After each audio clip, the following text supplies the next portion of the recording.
తెలంగాణలో పత్తి రైతులకు గుడ్ న్యూస్. ఇక నుంచి పత్తిని తక్కువ ధరకు దళారులకు అమ్ముకోవాల్సిన అవసరం లేదు. దగ్గరలోని మిల్లులకు స్వయంగా వెళ్లి పత్తిని విక్రయించవచ్చు. పత్తి కొనుగోళ్లపై మంత్రి తుమ్మల కీలక ఆదేశాలు జారీ చేశారు. కొనుగోళ్ల ప్రక్రియను వేగవంతం చేయాలని, రైతుల నుంచి పత్తి సేకరణను వెంటనే ప్రారంభించాలని అధికారులను ఆదేశించారు.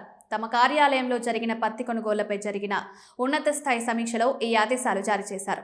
ముఖ్యంగా అన్ని జిల్లాల కలెక్టర్లు నోటిఫై చేసిన జిన్నింగ్ మిల్లులు అన్నింట్లోనూ కొనుగోళ్లను తక్షణమే మొదలు పెట్టారని మంత్రి స్పష్టం చేశారు.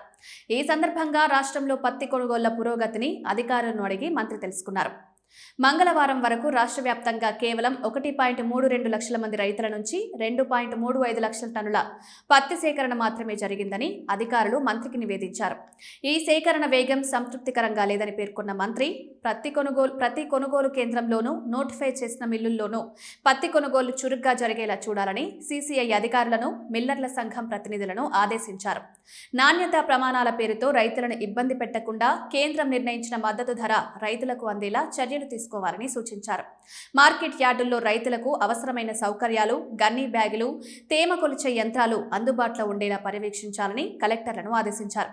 దీంతో పాటు రైతు నేస్తం కార్యక్రమం కింద నిర్వహించిన వీడియో కాన్ఫరెన్స్ లో కూడా మంత్రి తుమ్మల నాగేశ్వరరావు సచివాలయం నుంచి పాల్గొన్నారు. ఈ సందర్భంగా కేంద్ర ప్రభుత్వం కొత్తగా తీసుకురానున్న విత్తన చట్టం గురించి ఆయన ప్రస్తావించారు. కొత్త చట్టం రైతుల ప్రయోజనాలను పరిరక్షించే విధంగా లాభదాయకంగా ఉండాలని ఆయన అభిప్రాయం వ్యక్తం చేశారు. విత్తన చట్టం ముసాయిదాపై రైతుల అభిప్రాయాలను సేకరించాలని వ్యవసాయ శాఖ సంచాలకుడు గోపిని మంత్రి ఆదేశించారు. జిల్లా కలెక్టర్ల ఆధ్వర్యంలో ప్రత్యేక సదస్సులు నిర్వహించి రైతు సంఘాల, విత్తన నిపుణులు, వ్యక్తిగత రైతుల నుంచి రాతపూర్వకమైన అభిప్రాయాలు సేకరించి వాటిని క్రోడీకరించి ప్రభుత్వానికి తక్షణమే సమర్పించాలని మంత్రి స్పష్టం చేశారు. ఈ అభిప్రాయాల ఆధారంగా కేంద్ర ప్రభుత్వానికి రాష్ట్రం తరపున ఒక సమగ్ర నివేదికను పంపనున్నట్లు తెలిపారు.